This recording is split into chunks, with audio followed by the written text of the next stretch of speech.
最近大学の方で期末試験があったんですけれども、それに向けたテスト勉強でよく使った文房具5つを今日は皆さんにご紹介していこうと思います。まず一番使ったものは意外かもしれないんですけれども、A4 のコピー用紙ですね。自分の勉強スタイルっていうのはノートに書いて勉強するっていうわけじゃなくて、A4 のコピー用紙を使って少し大きめな文字でのびのびと書いています。自分の勉強法について機会があれば解説していこうとは思っているんですけれども、コピー用紙500枚入りで300円とか400円なので、1枚1円もしなくてすごくコスパがいいんですよね。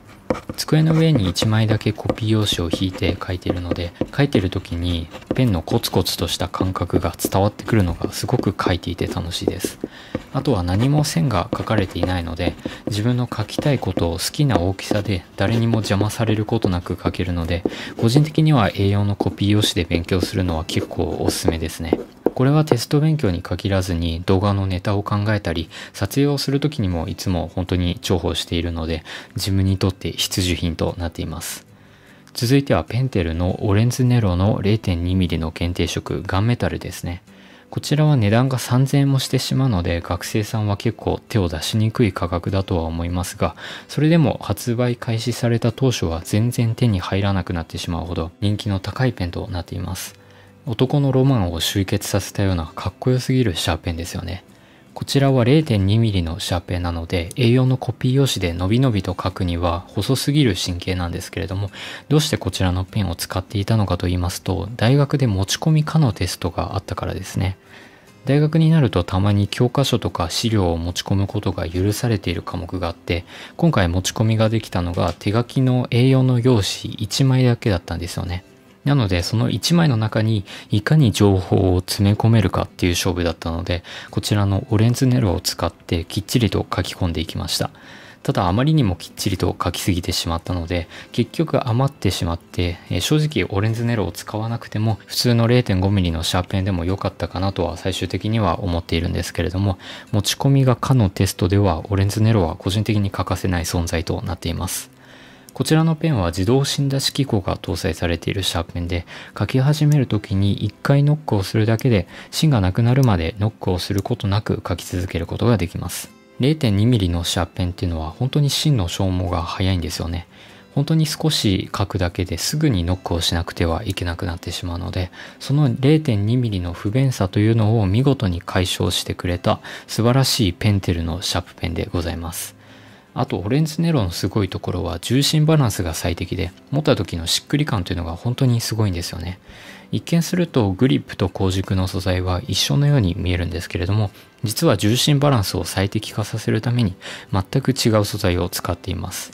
グリップの部分はナイロン樹脂に鉄粉を混ぜ込んだ新素材が使われていて、鋼軸には樹脂が使われています。なので低重心気味になっていて、さらに 17g という程よい重量感のおかげで持った時にたまらなくしっくりとくるんですよね。ただオレンズネロの場合はシャープ芯だけじゃなくて先端のガイドパイプも紙に引っかかりながら書くことになるので、ちょっと引っかかりを感じてしまって書き味というのはあんまり良くないです。オレンズの新メタルグリップタイプの方が1000円で買えるのでコストパフォーマンスだったり、自動芯出し機構が搭載されていないので引っかかりを感じにくいので、快適に書けるという面では、オレンズの新メタルグリップタイプの方をお勧めしているんですけれども、 0.2mm は芯の減りが非常に早いので頻繁にノックをしないといけなくなってしまうんですよね。オレンズネロはノックをする必要がないという便利さ、それからロマンがあるので、自分はオレンズネロをテスト勉強で重宝して使っていました。続いてはクラフト A の製図用シャープペン2のカリンコブ目でございます。テスト期間で一番使ったシャープペンは何かと言われたらこちらのシャープペンになりますね。自分の学部は理系なので計算することがすごく多いんですけれども、その時にかなり重宝して使ったシャープペンとなっています。こちらのペンの何がいいのかと言いますと、すごく書きやすいんですよね。持ち手のところが 14mm となっていて、かなり太いペンとなっています。なので最初は太すぎてちょっと慣れないところがあったんですけれども、勉強していくうちにこの太さに慣れてきて、慣れてからが本当に書きやすいんですよね。4mm のガイドパイプが搭載された製図用のシャーペンなので、全長は普通のシャーペンと変わらないんですけれども、軸だけで考えると結構短めなペンとなっています。なので取り増しがすごくしやすくて、自分の手との一体感を感じるようなシャーペンとなっています。こちらに使われている木というのがカリンのコブ木というもので、非常に複雑なコブという模様が引き込まれると同時にすごく愛着の湧く木目となっています。購入した当初は結構不気味な模様で怖さもあったんですけれども、付属されていたくるみのオイルを塗ってお手入れをしたりしてきたので、色味も結構変化してきたなという印象を受けます。これからどんな感じに経年変化をしていくのかがすごく楽しみなペンでもありますね。値段は驚きの8800円となっています。これは木の希少価値によって値段が変わってくるので、特にカリンのコブ材というのは希少なので高価になっています。なかなか手を出せるような価格でもないですし、正直コストパフォーマンスっていうのはもう本当に語れないぐらいコスパは悪いんですけれども、自分はこちらのペン本当に買ってよかったなと思っています。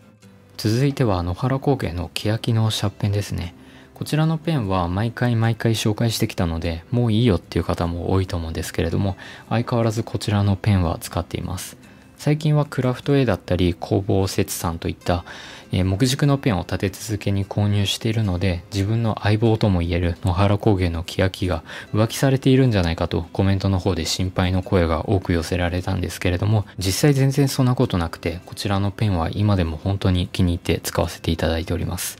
重量が 30g を超えているので結構ずっしりとしたペンで、取り回しはそこまで優れているわけではなくて、めちゃめちゃ書きやすいっていうわけでもないんですよね。ただ重心がすごく最適な位置にあるので、書いていてストレスなく書くことができますし、かなりしっかりとした作りになっているので書き味がすごくいいです。この書き味というのはクラフト A だったり工房節では味わえないような最高の書き味で、すごく書き応えがあって書くのが楽しい、そんなシャーペンとなっています。開封。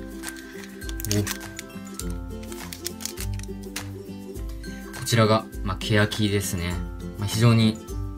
触り心地もすごくいいシャーペンです。こんな感じです。野原工芸の欅は2015年の10月に購入したので、そろそろ使い始めてから5年が経ちます。最初はもっと明るい色だったのに、ここまで色が変わるとは思ってもいませんでしたし、木にはまったきっかけともいえるシャーペンだと思います。クリップの裏側なんかは全然色が変化していなくて、不自然に日焼けした跡みたいになっていますよね。こういうのも使っていく醍醐味なんじゃないかなと思います。また今度時間があったら木軸のシャーペンをお手入れする動画をアップするつもりなので、お楽しみにしていてください。そして最後はシードのレーダー神宮宮山杉がケースに使われた消しゴムでございます。最近はこちらの消しゴムをメインで使っていますね。なかなか木がケースに使われた消しゴムっていうのはないんですけれども、こちらの消しゴムは台風で倒れてしまった伊勢神宮の神域で育った樹齢300年の杉の木が使われています。和紙の上に非常に薄くスライスした杉の木をかぶせている消しゴムなので、正直なところこちらの消しゴムのケースはかなり破れやすくて、まだ全体のうち 5% ぐらいしか消しゴムを使っていないんですけれども、すでにボロボロになりかけています。そしてこの消しゴム自体1個500円もしてしまうので、あんまり皆さんにお勧めできるような商品ではないんですけれども、シードのレーダーはすごく消しやすくて温かみのあるデザインなので愛着が湧きますし、勉強のモチベーションも上がります。ケースを破らずに最後まで使い切れるかどうかは少し不安なんですけれども、使えるところまで使っていこうと思います。ということで今日はテスト期間にたくさん使った文房具の紹介をしてきました。もちろん今回紹介していない文房具も使っていたんですけれども、特にメインで使っていた文房具という形で紹介させていただきました。ここだけの話、とあるプロジェクトを自分の方で進めていこうと考えているので、お楽しみにしていてください。どんなことか発表できるのは半年後とか1年後とか2年後とかになってしまうかもしれないんですけれども、楽しみにしていてください。ではまたお会いしましょう。ご視聴ありがとうございました。